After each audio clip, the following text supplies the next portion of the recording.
And we're not live. We are not live. The following conversation was recorded privately for the HeadOn community. The HeadOn community meets almost daily for conversations on important issues. It's a community of people from all walks of life, from all sides of the ideological spectrum. If you want to join us, check out that link in the description. We'd love to have you. Great. Welcome, everybody. Uri Pilchowski, great to have you here. Uri and I, we've never met in person, but we've kind of been back and forth a little bit on Twitter. So it's great to finally be having a conversation with you. You too. Thank you for having me. The topic of today's conversation is anti-Zionism irrational? With that, let's just get started. I'd love for you to make the case for anti-Zionism being irrational. Okay, that's a good way to start off. So first, you have to define two things. You have to define what Zionism is and what being rational is, right? So, or else we'll just be talking around in circles and not sure that that we're on the same page.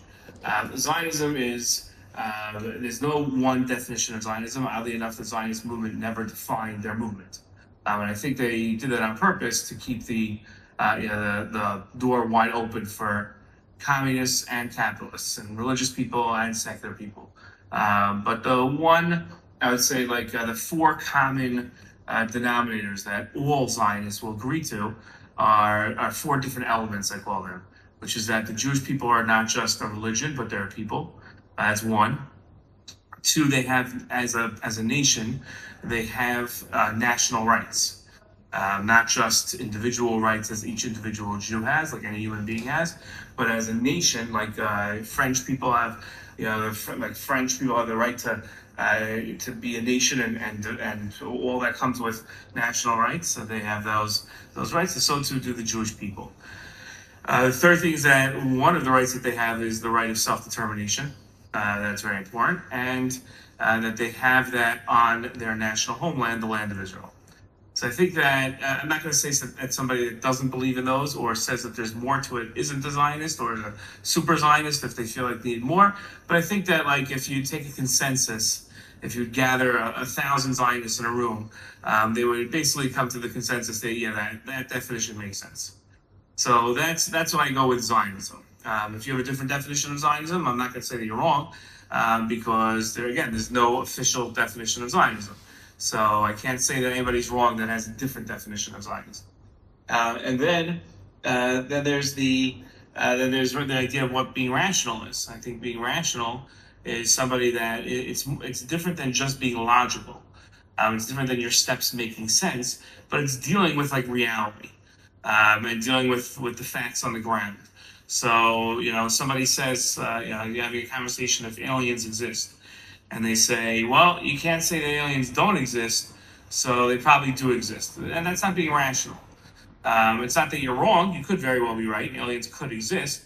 But just by the fact that you've never not seen an alien doesn't mean that you're being rational by saying that there are aliens.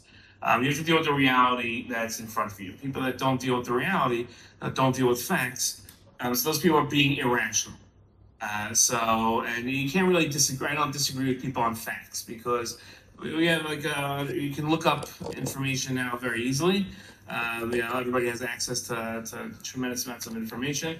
So in the past, people could disagree about facts. And now you can disagree about the analysis of facts and what they mean. But if you're not dealing with facts, so then there's really no conversation to have because you can't really have a conversation with somebody that's being irrational because you're not going to get anywhere. You mentioned the difference between having a discussion and having a debate. So I don't debate people. I see absolutely no purpose whatsoever in debating. I'm an educator. I'm not an advocate. And so I don't see my agenda ever when I talk is to convince people of things. I'm here to educate people. And if you know everything that I know, so then I have nothing to help you with. And if you don't accept what I say, it doesn't bother me. I'm not emotionally invested in what I educate. I'm here I've studied, I've researched, and now I possess certain amounts of knowledge that I think is important that other people have, and I see my role is to educate them on that information. So if I make a point that somebody says, well, I disagree with that point, so then okay, that's fine. Okay. I don't feel the need to show you that I'm right. I've done my task. My task was to bring you information. Now, I brought you the. What you do with that is your business, not mine. So, so I don't know if that's going to disappoint you. I know probably a lot of people that you have on your program and in your community are probably people that are agenda driven, that have a very specific agenda that they want to get across, and it's important for them that people believe what they believe and think how they think. I don't care at all. What I do care about is that people are educated and that people deal with facts and that they're rational. So when you ask me for a topic, so I teach Zionism and I'm a rational person. So it's very important for people to be rational and for them to understand what Zionism is. That's my task. So that's why, that's why I would start off by a conversation on anti-Zionism being irrational, because I think that Zionism is rational. Awesome. Thank you. Now, it seems like you're really touching on perhaps a tension between how one side defines Zionism and how the other side defines it. As you mentioned, most Jews consider Zionism to be the right for self-determination on our ancestral homeland. Makes sense. What anti-Zionists, though, it doesn't seem like they're saying Jews don't have any right to self-determination. They're saying the form in which Jews have decided to self-determine is not one that we find acceptable because it comes in the form of a Jewish state, which prefers Jews over other native inhabitants living on the land.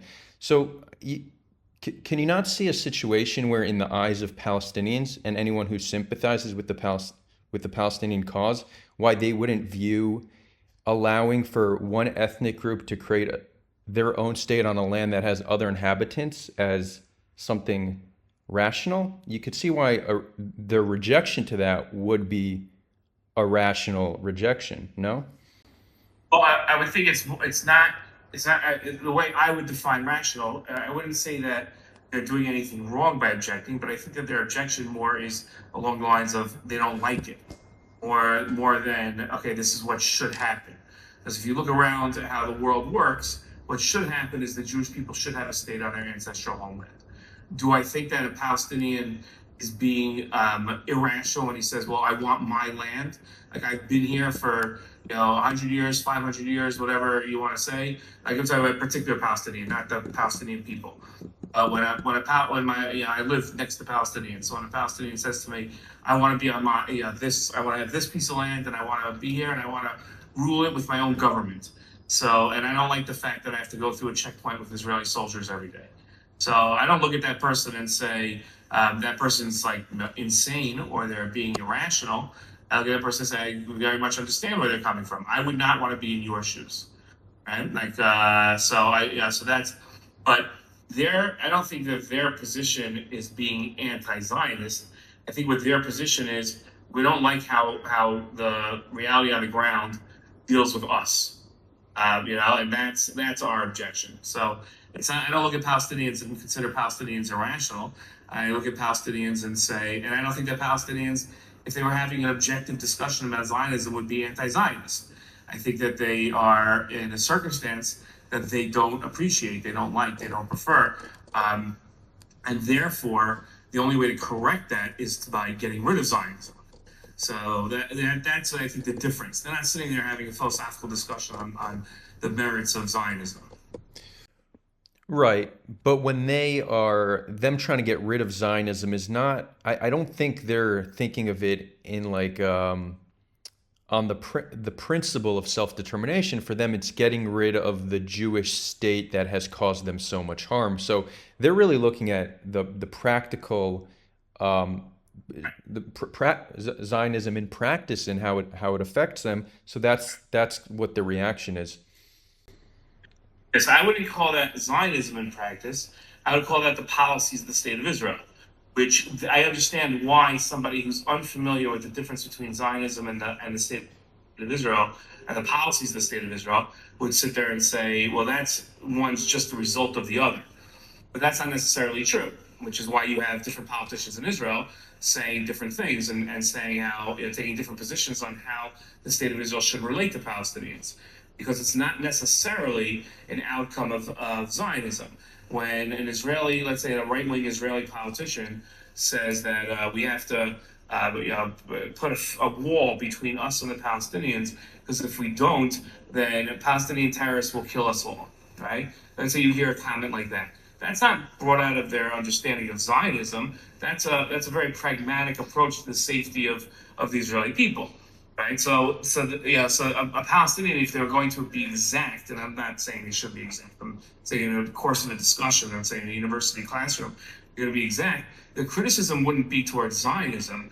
The criticism would be towards the policies that state that in order for Israeli people to feel secure, they've got to wall off Palestinian people from them.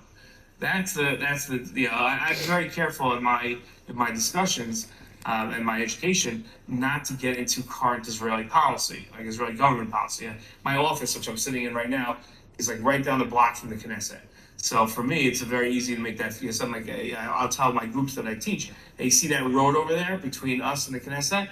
That's where the split is. So here we're going to discuss Zionism in the abstract. And then on the other side of the road, that's what we're going to discuss Israeli policy. And no Knesset member will come to my classroom to be instructed on how then to carry out policy, right? So that's two different things. So I don't think Palestinians, if they were, again, I'm not faulting and I'm not criticizing, say I don't think Palestinians are really having a discussion about Zionism per se. I think they're having a discussion about their lives and Israeli policy and how it relates to their lives. Right. I would actually agree. And so I would say with that, it seems like often the debate of Zionism versus anti-Zionism is people having two separate conversations. To the point where I think, yeah, where I think the term is probably more a burden than it does provide any utility, right? If we would say Zionism is just the Jewish right to self-determination, I'm not sure that requires a special term. If you support Palestinian self-determination, that doesn't have a term. If you support Kurdish self-determination, that doesn't have a term. It does. It does. It's called Palestinian nationalism. Well, it's just two words instead of one. Right, but it's the same thing. We just came up with branding on it. Yeah, but so that brand, in my opinion, and this is why I don't identify either as Zionist or anti-Zionist. And without getting too deep into how I view things, but I just think the term is unnecessary. Just say what you mean, because we clearly have very different understandings of what this brand Zionism means. I think it's just so much straightforwarder for somebody to say, yeah, I support Jewish self-determination. I support Palestinian self-determination. Great, let's find a way how to make these two forms of self-determination work. Would you kind of support evolving past the term Zionism and kind of just describing what we mean? That's what I did in the beginning. In other words, that's exactly what I started with. Zionism is the right of the Jewish people to self-determination in their national homeland. Exactly what that's how I define Zionism. Right. I guess I'm wondering, and we don't need to get stuck on terminology too long, but I think our conversations, our cross-aisle conversations, and perhaps even our conversations within trying to understand what we really mean by self-determination would be so much more productive if we were to just describe what we meant rather than argue over the meaning of a term. Okay, yeah, I'm saying that what you're really saying as an educator, what I'm hearing you say is let's get into what those four elements are to each person. Right? Correct. So yep. When I say self-determination, is that exclusive self-determination? Is that exclusionary? Right? Is it supremacist? Right. Those are the discussions that people love having. Yeah. So but yeah, 100%. But that again, that's you're gonna find different paths, and Zionism and Zionists are not monolithic because we don't have even this definition that we're giving that we're saying is not exact enough. Is not a consensus definition at any point that Zionists got together and said this is what it is. So you're going to have different Zionists having different opinions on things.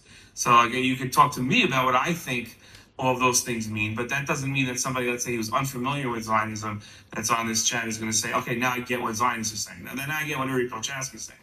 I'm like, nobody, so you're not really gaining that much. Right. Yeah. Okay. I think we probably have a fair bit of agreement here on talking about what we actually mean rather than just kind of hiding behind these terms. Because to me, it just seems so unfortunate how much time we waste over these debating terms, rather debating actual like policy, the philosophy behind what we actually believe, what we can do to move forward. So I've been advocating for this approach for a while, and it seems like you for the most part feel similarly. On the note of moving forward, what do you actually think needs to be done to preserve Zionism in a way that is sustainable and ensures a good future for Jews living on the land, but also I imagine you also would want Palestinians to live good lives living on the land. So how do you see that happening? So then you're asking a different again. You're now like in my opinion, what you're doing is you're conflating two different things. You're conflating Zionism and Israeli policy, right? So, and you're saying, how do you get Zionism to last through Israeli policy? I don't think Zionism is at risk of Israeli policy unless you have some government that is going to end the state of Israel. As long as there's a state of Israel, Zionism will continue. I think what you're like, you're really, I think this is what from the little I know of you, what it seems like you're trying to do is get people to essentially get along with each other and come up with a future. I don't have a solution to that. I have like a column that people always ask me, okay, well, what's your solution? So I have a column that I wrote called "I don't have a solution to Israeli-Palestinian conflict." So I don't have a solution. I don't know. I have no answers to these questions of how I do. I think the number one thing is we should stop killing each other. Past that point and how we get there, I don't know. But that's what I'd like to. Yeah, I mean, I really have no idea. fair. Let's stop killing each other. But I'm not. I don't see how you could disconnect the concept of Jewish self-determination and the manifestation of that, which is currently is a Jewish state. At least the way I see it, I think there's no guarantee that we continue as a state for many more generations. I know most Israelis believe that we are nearly invincible, but history, not only of the world, but history of the Jewish people living on the land, should show us that we don't have our guarantee for sovereignty on this land is not guaranteed. So the policies of the Israeli government, and let's put human rights abuses aside, like let's just look at this through the Jewish lens for our own self-preservation. It seems that the policy of the Israeli government is essential to whether Jewish self-determination on the land will survive or not. Yeah, I mean, but yes, 100%. But I don't think that that's related to a discussion about Zionism.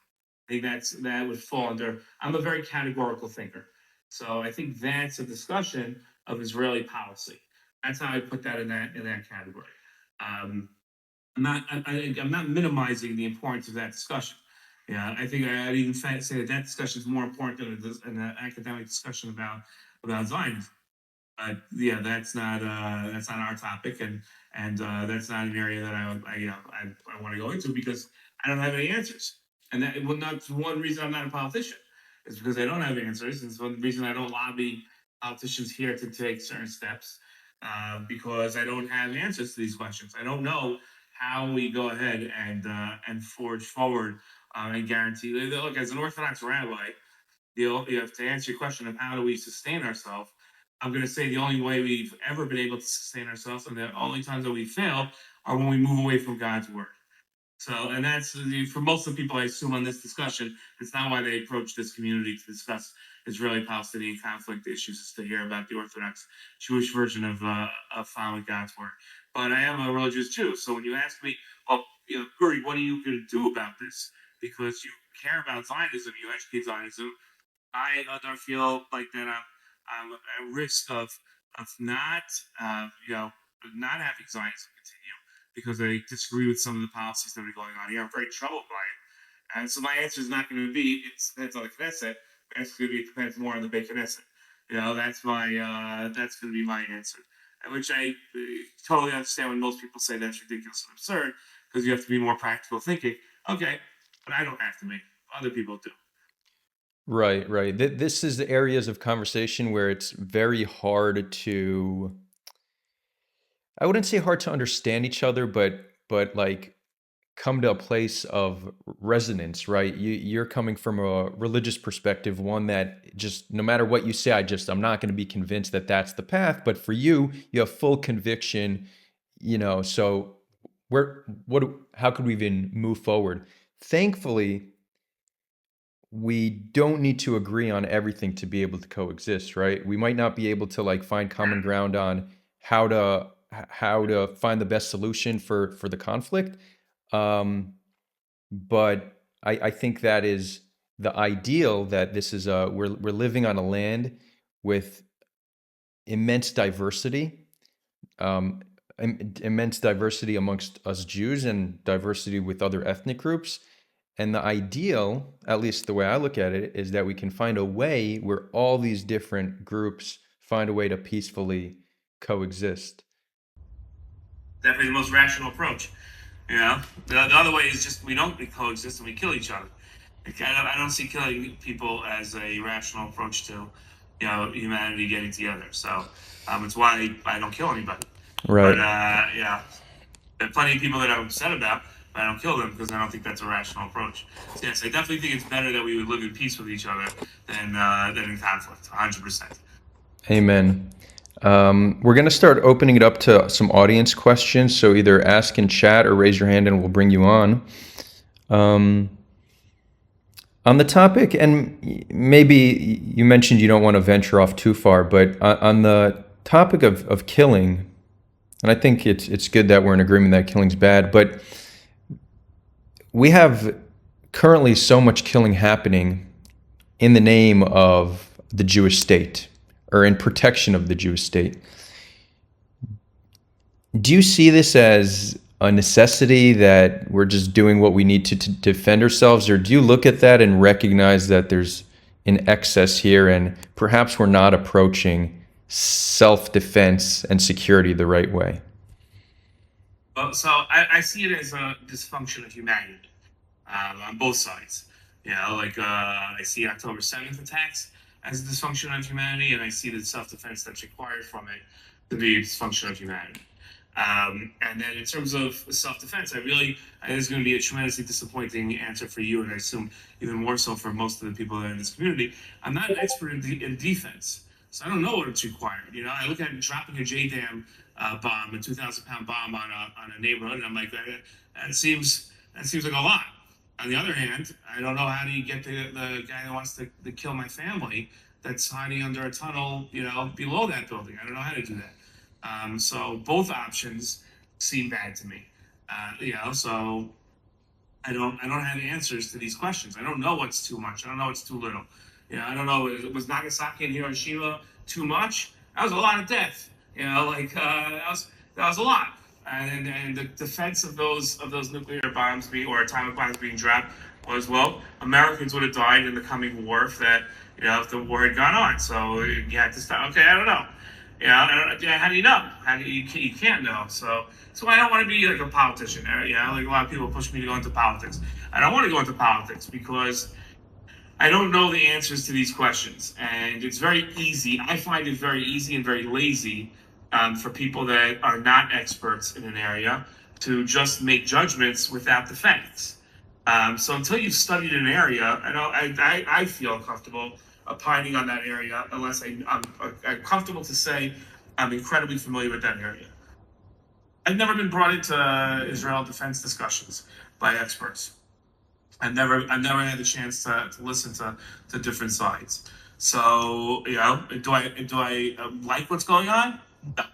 No. So I find it very rare to find somebody that says, since October 7th, I've really enjoyed life. I was really bored before October 7th, and this is providing me the excitement that I needed. I think that would be a horrible person that said that.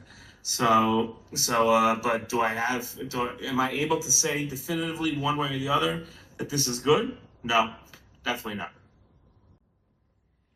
Awesome. Thank you for that. We have Omar here on stage. Omar, the floor is yours. Thank you. Can you guys hear me? Yep, loud and clear.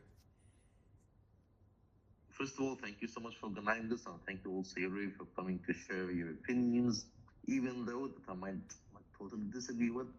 And regardless of the argument that you were mentioning, if Zionism is more of a philosophical ideology or a practical policy that is being enacted upon right now, that's like you mentioned, a totally separate argument to what you're mentioning. But something, if I want to touch up on what you said, which is the idea of the core idea of Zionism that multiple people could agree upon, or multiple Jews can agree upon, is the right to self-determinate and the right to self-determination. So I would say, like, I have two questions actually. So when it comes to Jews, Muslims, Christians, Hindus, and those of other religions, you only see it happening with Jews where they identify themselves as a people. So it's like your own like perspective on why specifically, aside obviously from the history of persecution, because this happened to each and every religion. If you look up history, you will see Jews being persecuted, obviously, Muslims being persecuted until now, Christians being persecuted, Hindus being persecuted, and all of these other ethnicities and religions. So why exactly do you identify or see that the Jewish people can self-determine as a people, not just as uh, as a religious faction with an ethnicity? The second question would be, why is also that self-determination tied to a state? For example, you do have Native Americans in the US. They self-determine themselves and they identify as Native Americans, but they still do live within the United States of America. You do have those if, for example, if I'm an Arab and I go to the US, I will still determine myself as an Arab. I'm an Arab American. I will still have multiple nationalities, but my core ideology and my core determination will still be an Arab and a Muslim. So why would that be different, or why would I need to have a whole Arab state with a whole Arab or Jewish, like for Israel, obviously a Jewish nationality, where all other ethnicities and all other religions can still have their own determination of themselves. Nobody can deny them this right, or at the same time coexist in any other country, not through a unified state. Hopefully, I was able to clarify on this question. Did you get that, Uri, or would you like me to Okay, yeah. summarize?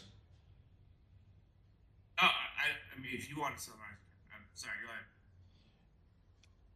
Well, no, I just think the gist of it is there's many different ethnic groups. A lot of them are persecuted, and while they do deserve the right to self-determination, it's not that they get their own state. So why do you think Jews should get their own state? Why are they unique in that sense? Well, Omar, was that the gist of it, right? Yeah, thank you so much, Edith. Sure. Yeah, so I understood Omar is asking two different questions, and Omar, these are great questions because they come down to the core principles of Zionism. So I think it's very it's admirable that you're able to like zone in on two big issues. Like each of your questions, I wrote a book on Zionism. Each of your questions are two chapters of my book on Zionism. So that's how core to the question it is of Zionism. So the first question that you asked is that why are Jews? Why do they consider themselves a people when Christians, Muslims, Hindus, they consider themselves a religion and not a people? So it's interesting because the question is that how do we define when a people? How do we define a nation? Right. So in today's time, we basically anybody that identifies as anything we accept, because we don't want to be insulting of different people. So in today's time, 15 people could get up and say, "All of a sudden, we're a nation." Now the rest of the world has to decide whether to accept them or not. There's 193 countries in the United Nations that are recognized by the rest of the world as countries. And as my last count, there were 38 people. 38 peoples that identify as nations that are not accepted as a state and as a country. So the Palestinians, the Kurds, the Taiwanese, the Jews, right? So these are all different peoples throughout the world that are not accepted. The Jewish people in our tradition, if you look back at our history, we've always identified as a nation, and we identified as a nation before we identified as a religion. So that's that. If we were Jewish is a relatively, because we're talking about thousands of years here. Jewish is a relatively new name for us. Our original name were Israelites. We were the Am Yisrael, we're the nation of Israel, and we got that name from the land. right? So that's so we were named after the land. So we've always identified as a people. Is that different than Christians and Muslims and Hindus and every other religion? I've never heard of another religion, and I think you made this point well. I've never heard of another religion that identified as a people. That's 100%. I don't know of anyone else. Maybe there is out there. It's definitely not one of the major religions. So 100%, we definitely define ourselves in a unique way. Can somebody say, well, I don't think that you're a nation. I think that you are a religion. You can say whatever you want. I consider that, and many people agree with me on this one. I consider that one of the biggest examples of anti-Semitism when you take away our nationhood. Again, I understand. I don't think that your question is anti-Semitic. You're questioning and saying, "Here's my ideas of religion, and here's my ideas of nations," and I don't see where you guys meet. But if at the end of this conversation you walk away and say, "No, I don't agree that you're a religion and your identification as a nation is invalid in my eyes," I look at that as somebody taking away my nationhood. You're robbing me of my nationhood, and I think that's wrong. And we don't do that to anybody else. I think it's wrong when people do that to Palestinians. When Jews or anybody else, you see it all the time. They say Palestinians aren't a real nation. They're not a real people. They're Arabs, and in 1964, they all of a sudden started identifying as Palestinians. That could factually be true. It could not be true. Right? It doesn't matter. If the people get together and now they identify as a nation, that's a nation. That's what a nation is. A group of people coming together and saying we're a nation. I don't, you can start yesterday, you can start 2,000 years ago, you can start, in 5 days from now. That's what a nation is. So, but yes, 100%, you're correct that Jews are the one religion that I'm aware of, and I don't think that there is another one that identifies both as a religion and as a nation. So I hope that answers your first question. I'll pause because tell me if you didn't. It absolutely did in one sense, but I'm really sorry, but in another, I'm still willing to fathom it. Maybe it's on my end. Because I get what you mean when it comes to the Israelites. You're 100% correct on that. They were people, they are descendants of Jacob, of Yaqub, in Arabic. And they have, like you mentioned, they've always identified as a people, and then the Jewish religion and Judaism came later after this. But wouldn't that mean that you could be an Israelite and be a Muslim, you could be an Israelite and be Jewish, you can be an Israelite and be Christian? So there wouldn't be a need for a Jewish state, but rather an Israelite state, or a state for those of descendants of Jacob.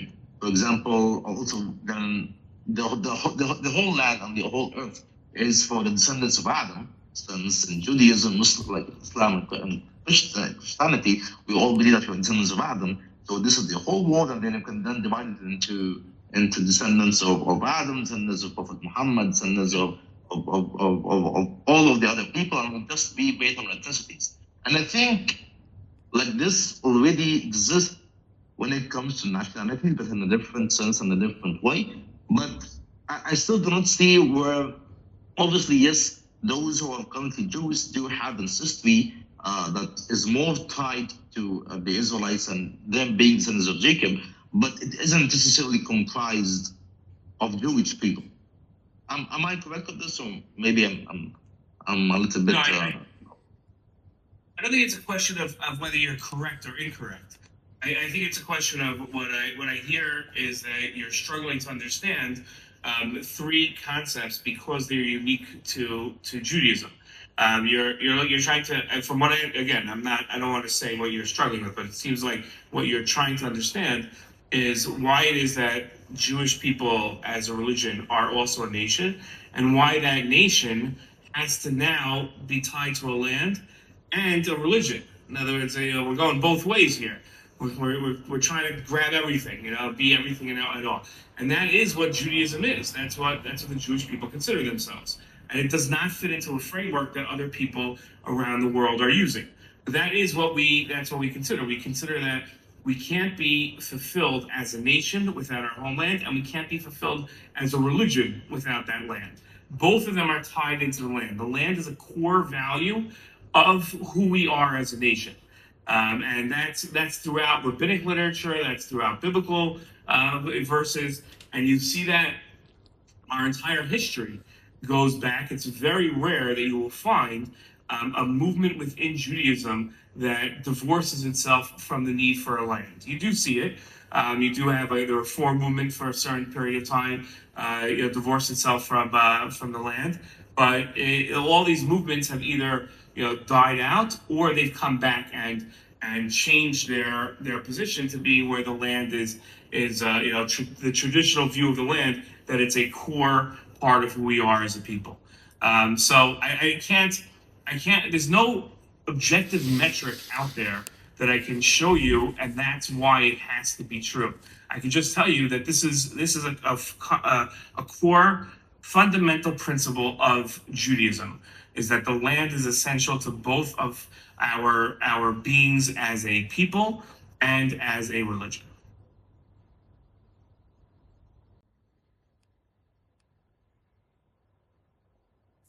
Omar, you're muted if you're trying to speak. Thank you for also answering this. And just one last question from my end, not to take too much of you guys' time. So I get what you mean by this, but wouldn't this be applied, for example, to Latin people, Roman people, those with Latin ancestry? And then we would be calling for a united Arab land, since we're all from Arab ancestry and Arab people. We'd be talking like on those with like certain ethno ancestries. We just like we forget about nationalities at the moment. We forget about religions, and we just separate people into ancestries and have huge patches of land for each ancestry.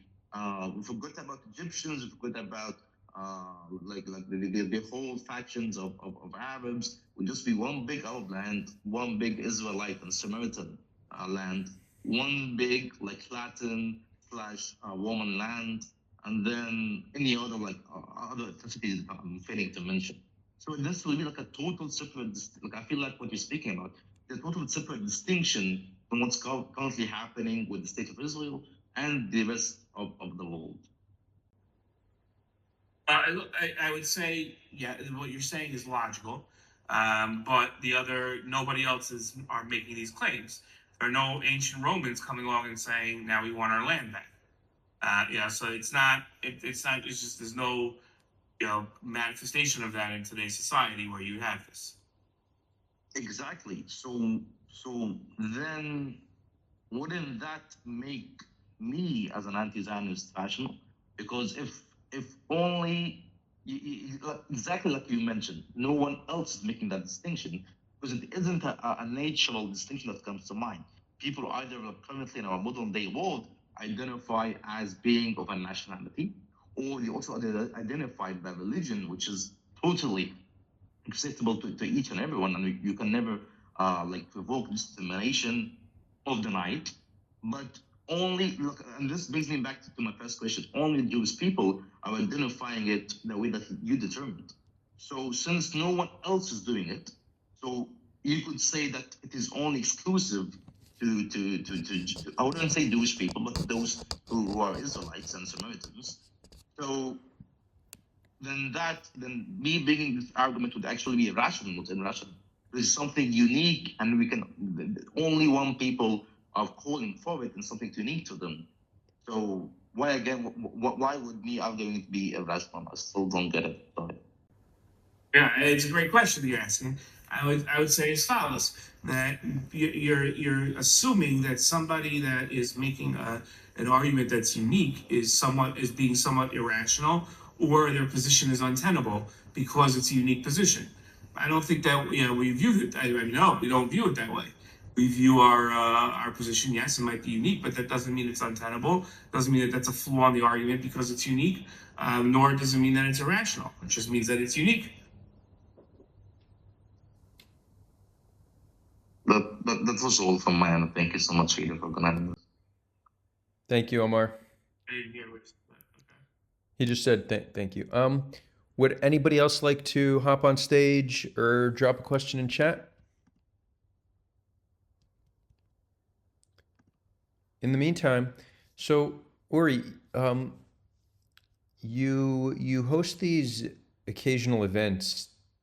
Do you want to talk more about that? I feel like, unless you want to keep it like secret, but a lot of the viewers are Not a secret. It's not a secret. Okay, so yeah, maybe That's talk about this event you do.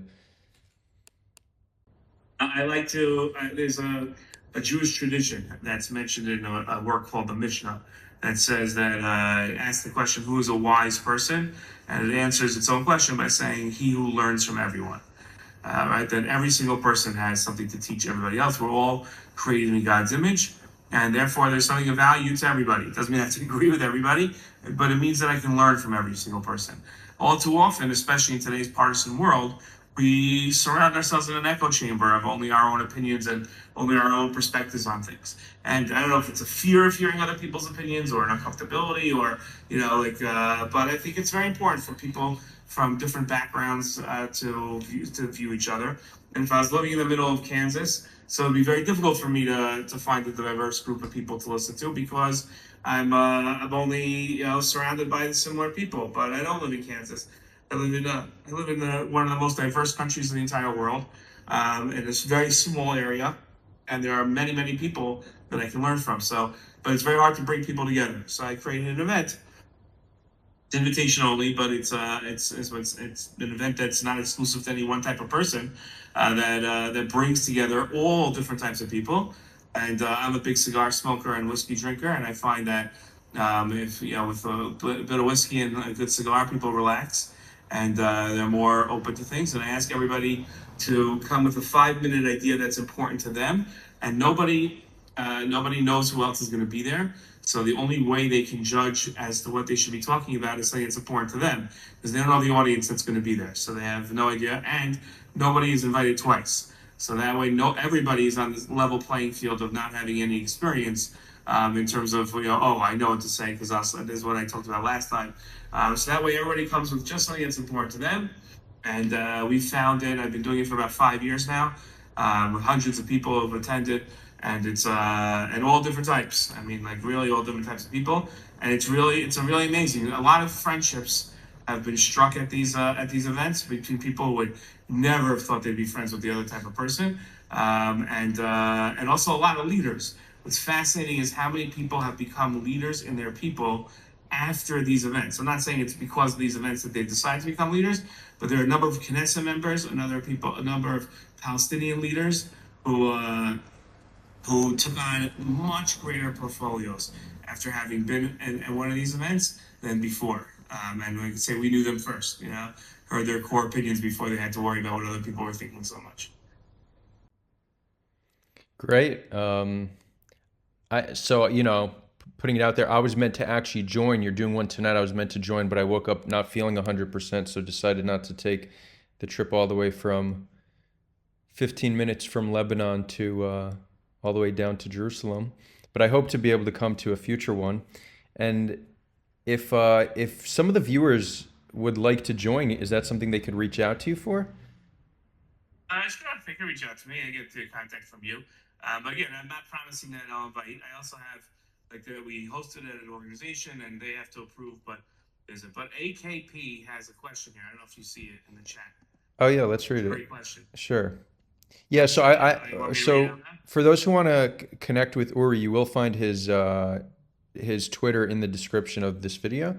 AKP's question is, in my understanding, most Jews opposed Zionism when Herzl first expressed his idea. Were Jews more irrational back then, or do the facts on the ground make Zionism rational now? It's a good question. Great question. So I'll explain. You offer two different possibilities to answer, but neither of them are true. But your facts are correct. 95% of world Jewry was anti-Zionist until about World War II is where things really changed. That's where you see a wellspring of the support that you have today for Zionism really happened then. And there was many reasons why Jews were opposed to Zionism back then, and none of them were irrational, but I think most of them were short-sighted. One of the calculations that many Jews made was that there would be a dual loyalty charge. if we start talking about going back to Israel, and that would increase anti-Semitism. So if we're sitting in Germany and World War I is about to break out and I'm a German Jew, and I start talking about the fact that my real homeland is Israel and not Germany, it's not going to go well for me. I don't think it made much of a difference in the end of the day. But that was one calculation that a lot of Jews made. A second calculation on the other extreme was a religious calculation, that many religious Jews felt that we weren't supposed to go back to Israel until there was a Messianic era. And that's the position they took. So that's where a lot of anti-Zionism came from. Another calculation, but what you don't find, and you don't find it even today, in any mainstream form of anti-Zionism among Jewish people, you don't find people disagreeing with the core principles that I outlined in the beginning of our talk. That's very rare. There are Jews, but I can say it's not, we're a widespread people.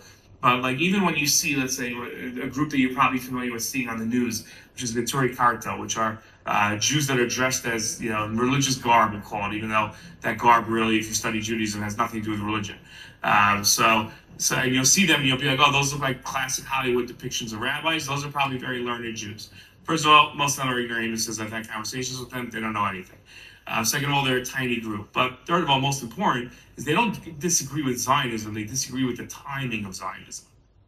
Very rare do you find a Jew who disagrees with the core principles of Zionism, who identifies as a strong Jew. In other words, that their core identity is as a Jew, and I'm fully view myself as a Jew, but I don't agree with the core principles of Zionism. That's very, very rare.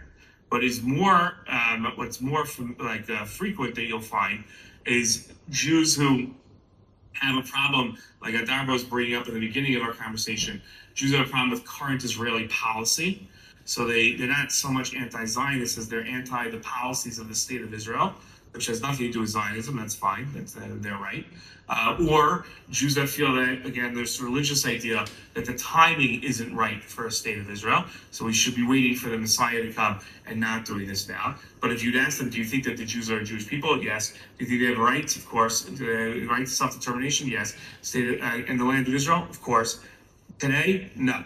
So it's not that they stand against Zionism, they stand against the timing, or they stand against Israeli policy. Very, very rare. I mean, like really rare to find somebody who's a strongly identifiable Jew and disagrees with the principles of Zionism. Awesome. Thank you, Uri. And we're closing in on the hour mark. So to wrap up, is there any final thoughts you want to leave us with? No, I think I've gotten my points across. Look, you can follow me on Twitter, and you can yell at me all you want. I'm also on Facebook and Instagram, so you can follow me. And I'm a nice guy. So unless you come at me insulting me, I'm not going to come back at you.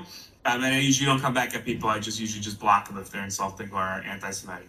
But if you have a real question and and it's genuine, interest in learning. Again, I'm not an advocate. I'm an educator. So if you want to understand something, I'm your guy. If you want to get into a debate with somebody, I'm not your guy. There's so many people out there that are better at it than I am, and have the patience to go for it. Awesome. And you will find contact information for Uri in the description, so check that out. Uri, thank you so much. This was great.